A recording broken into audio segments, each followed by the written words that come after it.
saya Intan dari Putri dengan NA 123250551 dari Prodi Pendidikan Pancasila dan Kewarganegaraan. Video ini saya buat untuk memenuhi tugas kuis pada mata kuliah globalisasi. Langsung saja masuk pada materi yang saya akan paparkan. Yang pertama itu ada globalisasi dan krisis demokrasi. Globalisasi membuat dunia itu semakin terhubung. Arus barang, modal, informasi, teknologi, dan manusia bergerak lintas negara dengan cepat. Namun, di balik kemajuan itu muncul pertanyaan besar, apakah demokrasi masih mampu bekerja ketika banyak keputusan penting tidak lagi sepenuhnya dikendalikan oleh negara dan rakyat? Demokrasi idealnya memberikan ruang partisipasi, kesetaraan suara, dan kontrol warga terhadap agenda politik.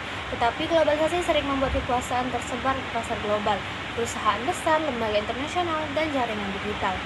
Pada sebab pertama itu ada pembajakan demokrasi. Krisis demokrasi tidak selalu terjadi lewat kudeta. Kadang demokrasi dibajak dari dalam. Pemilu tetap ada, tetapi kebebasan pers ditekan. Oposisi dilemahkan, hukum dipakai untuk kepentingan penguasa, dan warga sulit mengawasi kekuasaan. Inilah yang membuat demokrasi tampak berjalan secara prosedural, tetapi kehilangan ruhnya. Freedom House mencatat kebebasan global mengalami penurunan bertahun-tahun, sementara Fidem juga menunjukkan tren autokratisasi masih kuat di banyak negara. Sebab yang kedua itu transformasi politik. Berkurangnya otonomi negara. Dalam era globalisasi, negara tidak lagi menjadi satu-satunya pusat kekuasaan. Kebijakan nasional sering dipengaruhi oleh pasar global, perjanjian perdagangan, investor, lembaga keuangan internasional, dan tekanan geopolitik. Dani Rodrik menyebut adanya dilema antara demokrasi, kedaulatan nasional, dan integrasi ekonomi global. Ketiganya sulit berjalan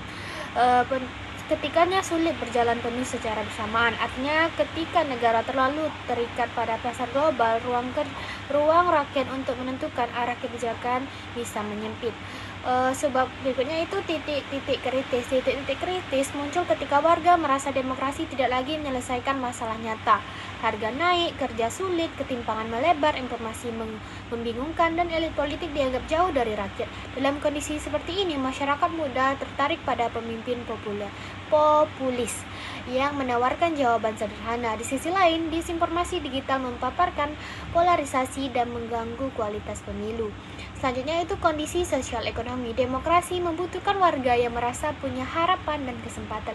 Jika ketimpangan terlalu tinggi, sebagai orang merasa sistem hanya menguntungkan elit, ketimpangan ekonomi dapat berubah menjadi ketimpangan politik karena kelompok kaya lebih mudah mengaruhi kebijakan media dan opini publik. World Inequality Report menunjukkan konsentrasi kekayaan global masih sangat besar sehingga isu keadilan sosial menjadi penting bagi masa depan demokrasi.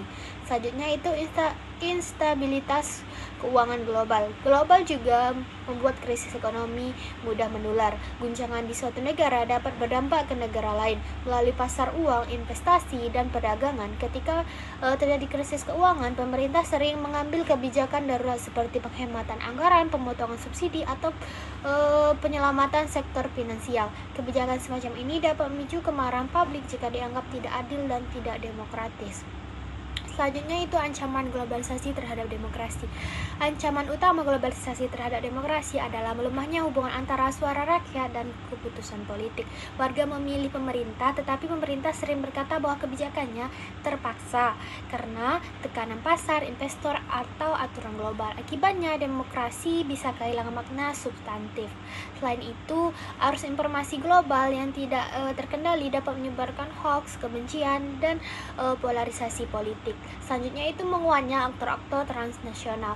Aktor transnasional seperti perusahaan multinasional, platform digital, lembaga internasional, organisasi non-pemerintah, dan jaringan keuangan global kini ikut memengaruhi kebijakan politik sebagai membawa manfaat seperti investasi, teknologi, dan kemajuan internasional. Namun sebagian juga dapat memperlemah kontrol demokrasi jika kekuatannya lebih besar daripada kemampuan negara mengatur. Karena itu dibutuhkan aturan yang memastikan aktor global tetap bertanggung jawab kepada publik.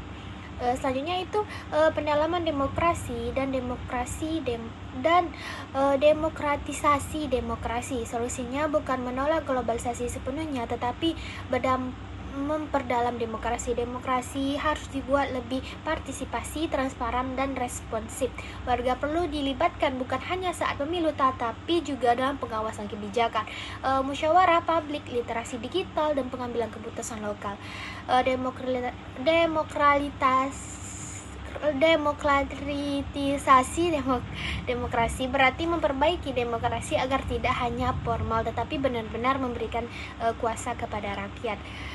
Selanjutnya itu yang terakhir itu ada visi demokrasi kosmopolitan. Demokrasi kosmopolitan menawarkan gagasan bahwa persoalan global perlu dijawab dengan mekanisme demokrasi lintas negara. Isu seperti perubahan iklim, krisis keuangan, migrasi, pajak perusahaan global, dan keamanan digital tidak cukup diselesaikan oleh satu negara. Karena itu dibutuhkan kerjasama global yang lebih adil, transparan, dan melibatkan suara rakyat, bukan hanya elit negara atau korporasi besar. Selanjutnya itu kesimpulannya, globalisasi membawa peluang sekaligus tantangan bagi demokrasi.